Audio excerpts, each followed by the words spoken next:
Guys, I'm homesick. I've had entirely way too much cold medicine.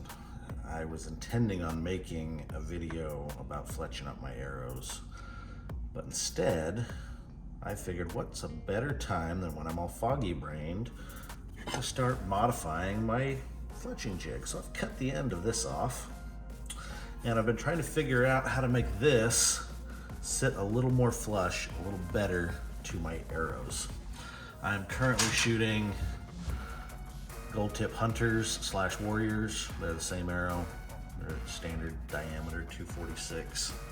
That's what I'm shooting out of both my bows. So I figured I might as well modify this to fit those arrows since that's what I'm using. So let me show you my idea here. This may not have been a great idea. So what I've done is I've taken an old arrow, I've taken a knock, I've sanded this down a little bit so that when it fits in here, it just spins free. I have taped a piece of sandpaper around my arrow. And what I'm gonna do with that is I'm gonna stick it in the jig like this. You see that? Put that there, and then when I put the clamp on it, I can spin this, and it should grind or sand the clamp down so it actually fits the actual diameter of the arrow. Let's see if it works.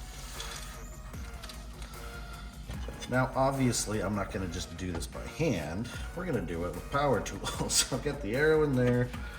I'm gonna set this in here. I'm gonna put my jig on there, set it down against the arrow, and just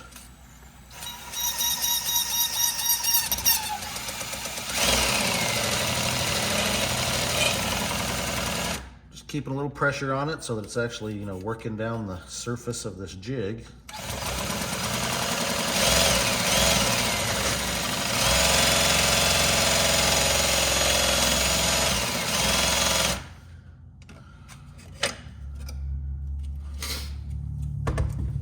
And now that I've done that a little bit, I don't know if you can see that in the camera, you can see that that has been almost polished right there. So the question is, does it work? All right, I should have done it before and after, but prior to this, the tip of the jig would touch the arrow, the base would touch the arrow, and there was a gap in the middle. It's a pretty common problem with these bits. And that's why you'll see a lot of guys cut the ends off of them to avoid that. But by modifying that or by sanding it, let's see a little focus, you can see just under there, come on, it's like not even a paper width in there now. That's gotta make it better, right? All right, guys, what do you think? Am I a genius or am I a moron?